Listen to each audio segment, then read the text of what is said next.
Shalom, I'm Rabbi Jonathan Ginsburg of the Ezra Habanim Niles Township Jewish Congregation. This brief video is about the Seder plate that Jews use on Passover.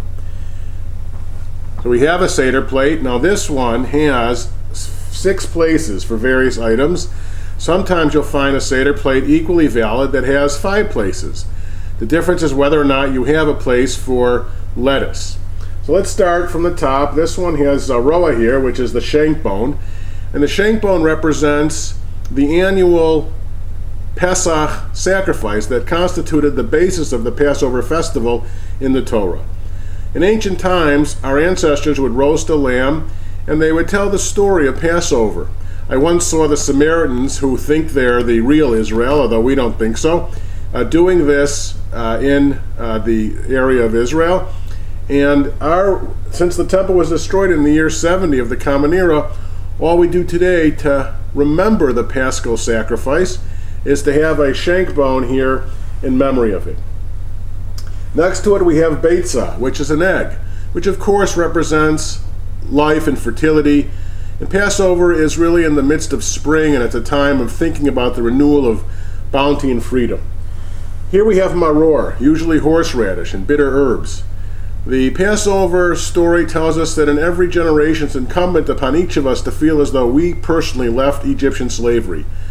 Well, how do you do that? You need to feel the bitterness, and so we have bitter herbs to help effectively experience the pain, just a minute bit that our ancestors experienced for hundreds of years as slaves. Bitter herbs. Then we have here Charoset. There are many different recipes for making Charoset. It's actually a very delicious mixture of nuts and wine, and different items, different traditions have different kinds of charoset. But the important thing, it's supposed to look like the mortar that our ancestors used in making the bricks in their slavery in Egypt.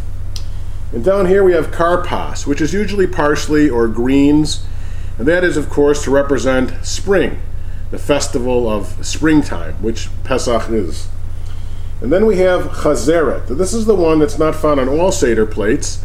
Chazeret is sharp lettuce, and it's also to remind us of the bitterness. There are many kinds of different Seder plates.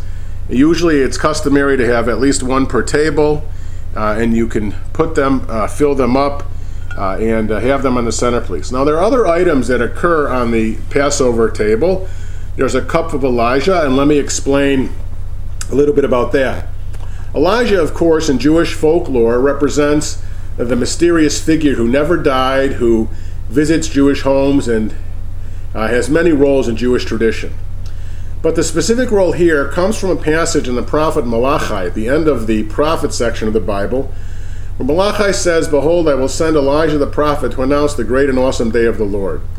So there developed in Jewish tradition a notion that Elijah the prophet will be the one to come announce the Messiah.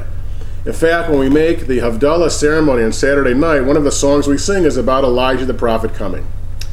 Now there was a debate in the Talmud as to whether or not we're supposed to drink 4 or 5 cups of wine at the Seder table. In fact, 4 is plenty enough. It's tough to get through that Seder, especially a long one if you're drinking too much wine. And those 4 cups of wine are in the Mishnah from 2,000 years ago, but they're based on 4 redemptive terms that occur in the Torah in the book of Exodus. And there's a 5th term there that also seems to be redemptive, but it wasn't clear to our sages in the Talmud whether that meant we should have 4 or 5 cups. And whenever there's an issue that absolutely cannot be solved, our sages said, we'll leave it for the Messiah. And so, since Elijah is going to announce the Messiah, we call it Elijah's cup. That's the real explanation of Elijah's cup.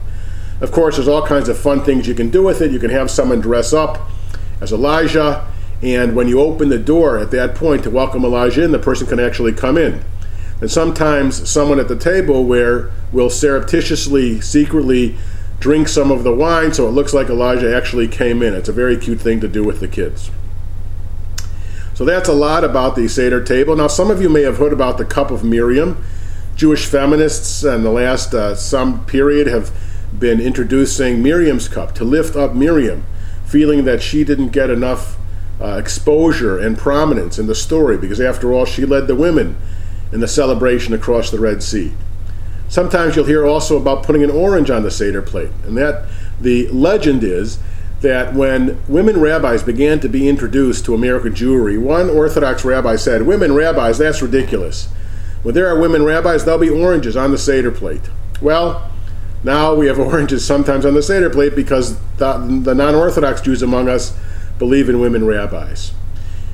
Well, those are some of the special customs. There's lots of other things you can do to bring and introduce. For example, when you're doing the plagues, you can sing the song, "One morning when Pharaoh awoke on his bed, there were frogs in his head and frogs in his bed, frogs on his nose and frogs on his toes, frogs here, frogs there," and you can have a collection of frogs and throw frogs around.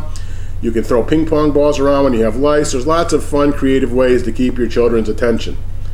Of course, the most fun way is the Afikomen. In my house growing up, we would hide the Afikomen, and my father would have to go look for it, and of course he never could find it, and we couldn't finish the Seder, of course, until we had the Afikomen, and so he would have to bribe us to get the Afikomen back. Anything we can do to enhance the festival for the children is certainly something that's meritorious. So we wish you a very happy Passover season and hope this explanation helps with your Seder table and your Seder plate. Shalom.